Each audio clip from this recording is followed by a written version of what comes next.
অনেক রোজাদার আছে, তার রোজা শুধু উপবাসই হয়, এই রোজার দ্বারা সে সুফল নিজেও পায় না, তার সমাজও সুফল পায় না। আমরা সে অধিকাংশ মানুষ সেই ধরনের রোজায় আমরা এই দেশে প্র্যাকটিস করে থাকি। এই জন্য চলুন আমরা বেরিয়ে আসি, তাকুয়া ভিত্তিক সমাজ, তাকুয়ার মাধ্যমে আমরা তাকুয়ার শক্তি আমরা নিজেদের মধ্যে রোজার মাধ্যমে অর্জন করি। যদি করতে পারি তাহলে রোজা সফল হবে, রোজা সার্থক হবে। আমরা দুনিয়াতেও সব ভালো থাকবো, পরকালেও ভালো থাকবো। আমরা আপনাদেরকে ভোট দিয়ে বিজয়ী করেছেন, আপনাদের সঙ্গে আমার কিছু কমিটমেন্ট আছে। সেই কমিট হলো দুর্নীতি মুক্ত সমাজ, অপরাধ মুক্ত সমাজ এবং চাঁদাবাজ মুক্ত সমাজ এবং মাদক মুক্ত সমাজ। আমরা আজকে ঘোষণা দিয়ে গেলাম, যদি কেউ মাদকের সাথে সম্পৃক্ত থাকে মেহরবানি করে আমাদেরকে জানাবেন। যারা মাদকের সাথে সম্পৃক্ত আছেন কোনো না কোনো ভাবে, কেউ হয়তো মাদক সেবন করেন, কেউ মাদকের ব্যবসা করেন, আপনারা আমাদের ভাই, আমাদের বন্ধু, আমাদের এলাকার মানুষ। আমি আপনাদেরকে প্রথমবারের মতো অনুরোধ করছি যে আপনারা মেহরবানি করে এগুলা পরিত্যাগ করুন। আমি আজকে এই পবিত্র সময়ে আপনাদেরকে অনুরোধ করছি, আপনারা এগুলা পরিত্যাগ করুন। যারা মাদকের ব্যবসা করেন আপনাদেরকে আমি স্বল্প সময় দিলাম, মেহরবানি করে আপনারা এই ব্যবসা ছেড়ে দিয়ে অন্য ব্যবসার দিকে যান। এটা খুব খারাপ ব্যবসা। এই ব্যবসা দ্বারা আপনি ক্ষতিগ্রস্ত হবে, সমাজ ক্ষতিগ্রস্ত হবে, দেশ ক্ষতিগ্রস্ত হবে, আপনার পরিবার ক্ষতিগ্রস্ত হবে, আপনার পরকাল একেবারেই ক্ষতিগ্রস্ত হয়ে যাবে।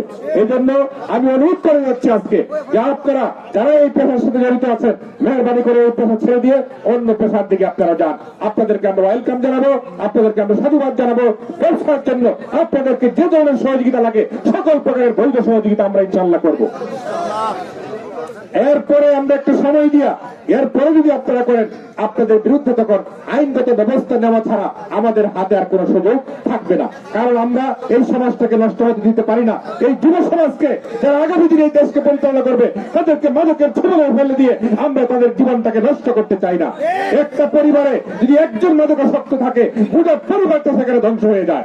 এই জন্য আমরা পরিবারকে রক্ষা করতে চাই, সমাজকে রক্ষা করতে চাই। এই জন্য আপনাদেরকে অনুরোধ করবে বলে যাচ্ছি আমি, আপনারা অন্য পেশার দিকে ডাইভার্ট করেন, মাদকের পেশা ছেড়ে দিন, সমাজের প্রতি দরদি হন, মানুষের প্রতি দরদি হন এবং নিজের প্রতি দরদি হন। নিজেকে সেভ করুন, আগে নিজেকে নিজের পরকালকে রক্ষা করুন।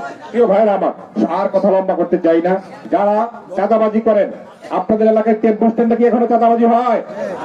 টেম্পো ভাইরা যারা আছেন, যারা অটো চালান, সিএনজি চালান, একটি চাঁদাও কাউকে দিবেন না, আজকে থেকে আমি বলে গেলাম। এর জন্য যদি কিছু করতে হয়, যদি কেউ এর পরে চাঁদা চাইতে আসে তার ব্যাপারে আমাকে জানাবেন, ইনশাআল্লাহ তার বিরুদ্ধে কি ব্যবস্থা নিতে হয় সেই ধরনের কঠিন ব্যবস্থা আমরা নিব। এই জন্য এখন থেকে টেম্পো চালক যারা আছেন, সিএনজি চালক যারা আছেন, অটো চালক যারা আছেন, কেউ চাঁদা চাইলে একটি চাঁদাও কাউকে দিবেন না, আজকে থেকে আমরা বলে গেলাম। কথা লম্বা করতে চাই না, সময় শেষ হয়ে গেছে, মোনাজাত হবে সকলের জন্য। এখন মোনাজাত করবে